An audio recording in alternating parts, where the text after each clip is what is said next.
Good morning, students. Today we are going to learn about harvesting. Okay, so what is harvesting? When a crop is fully grown, the next stage is to cut it down from the fields. So, the process of cutting and gathering of crop is called harvesting. मतलब क्या हुआ? तैयार crop को क्या करना, काटना और इकट्ठा करना है ना, क्या कहलाता है? Harvesting. It can be done manually with a sickle और बाय मशीन कॉल्ड हार्वेस्टर. इस काम को हम मैन्युअली भी कर सकते हैं with the help of sickle. Sickle यानी एक हंसिया जैसा औजार होता है, जानते हैं आप सब? Yes, it is sickle. Okay, and one machine is also there which is used to perform the task of harvesting.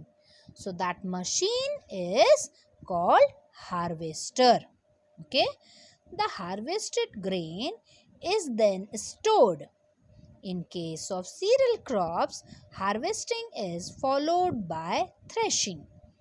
Okay, यानी जब हम किसकी बात कर रहे हों, जब हमारी क्रॉप कोई ग्रेन हो, अनाज हो, तो उस अनाज को क्या करा जाता है? स्टोर करा जाता है. और अगर वो सीरियल क्रॉप होती है तो कटिंग के बाद हम उन्हें क्या करते हैं? उन्हें हम थ्रेशिंग परफॉर्म करते हैं. So the next question is, what is the meaning of threshing? Okay, let's explore the meaning of threshing. The process of separating grain seeds from the chaff. Okay, so what is chaff? CHAFF. chaff क्या होता है बेटा? chaff का मतलब होता है वो जो भूसा होता है ना, यानी भूसा यानी क्या? देखो, अनाज होता है, एक ग्रेन है. अब ये देखो स्ट्रक्चर, इसके अंदर होता है ग्रेन. ठीक है, तो वो जो उसका छिलका है, ये जो छोटा सा डॉट देख रहे हो ना, वो ग्रेन हो गया और बाहर वाला उसका कवर हो गया. ठीक है, तो इसको कहते हैं chaff. CHAFF. It can be done manually और by a machine called thresher. Okay, तो एक ऐसी मशीन जिसकी मदद से हम अनाज को, ग्रेन को, है ना, यानी वो जो सीड है, ग्रेन का जो सीड है, उसको उसके छिलके से, उसके कवर से अलग करते, तो प्रोसेस कहलाती है थ्रेशिंग. और जिस मशीन का इस्तेमाल करते हैं इस कवर को अलग करने के लिए, रिमूव करने के लिए, उसे कहते हैं थ्रेशर.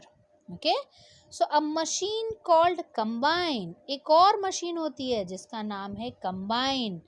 नाम से ही ऐसा लग रहा है ना कि कुछ क्या होगा, कुछ दो चीज़ें, दो काम करता होगा एक साथ. बिल्कुल सही, ये दो काम करती है, हार्वेस्टिंग और threshing. So combine is a machine which is used to perform harvesting as well as threshing. Okay, चलो अब हम आगे बढ़ते हैं एक नए टर्म की ओर जिसका नाम है winnowing. What it is? Winnowing. What is winnowing? Why I am going ahead? Yes, this is the slide. This is winnowing. Farmers that have small land holding separate grain from chaff by dropping the harvested crop on the ground from a height by the use of blowing wind. This is called winnowing. क्या बता रहे हैं? किसान क्या करते हैं?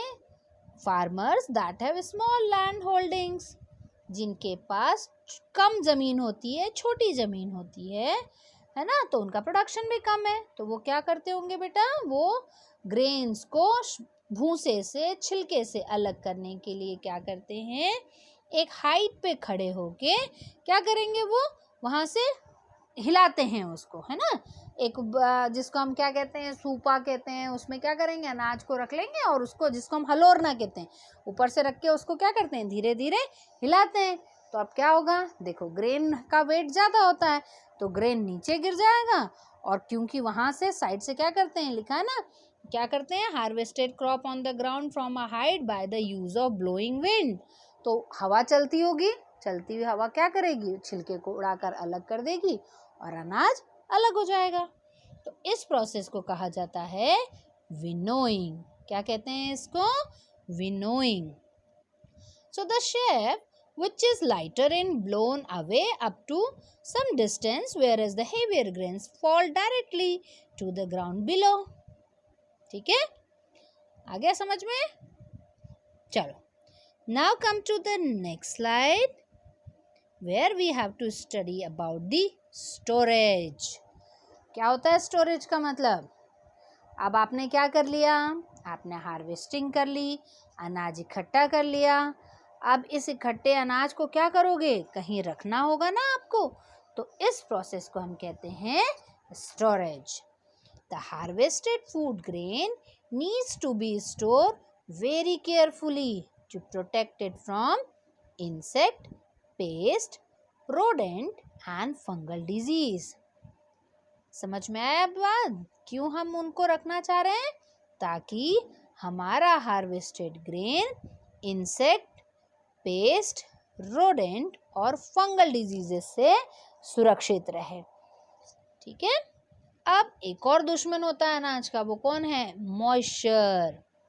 देखो, as moisture promotes the growth of bacteria and fungi, so the grain is dried in the sun and then stored in gunny bags और सिलोज। ठीक है, तो क्या करा जाएगा इसके बाद, हमने बोला अनाज को हम दो तरीके से रख सकते हैं। देखो क्या बोल रहा है, टाइप्स ऑफ स्टोरेज। ठीक है, types of storage are of two type, one is dry store and another is cold store. ठीक है, चलो ड्राई स्टोरेज में क्या कर रहे हैं हम, it is the method used for storing non perishable, देखो है ना, perishable, sorry, perishable food materials like food grain. अब पेरिशेबल मतलब लाइकली टू स्पॉइल और डिके क्विकली। पेरिशेबल मतलब ऐसे अनाज जो क्या होंगे, जल्दी से खराब हो जाएंगे। तो हमने क्या बोला, dry storage is the method used for storing non perishable food material, यानी जो जल्दी खराब नहीं होते हैं वैसे फूड, जैसे food grains. On small scale और at domestic level, grain is stored in jute bags और मेटालिक बिन्स। अब क्या बोला जाता है, देखो हमारे घरों में जब हम उनको अनाज को स्टोर करते हैं तो क्या करते हैं बेटा, है ना, हमारे घर में हम क्या कर रहे हैं, 10 किलो, 20 किलो, 50 किलो, 100 किलो और कितना, है ना।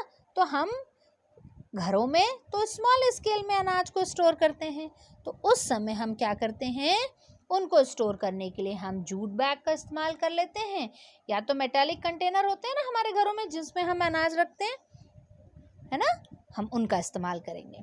फिर बोला ऑन लार्ज स्केल और एट कमर्शियल लेवल, बड़ी तादाद में जहाँ पे कई टन अनाज को इकट्ठा करा जाएगा, है ना, तो वहाँ पे क्या करा जाएगा, grains is stored in gunny bag, silos और ग्रेनरीज।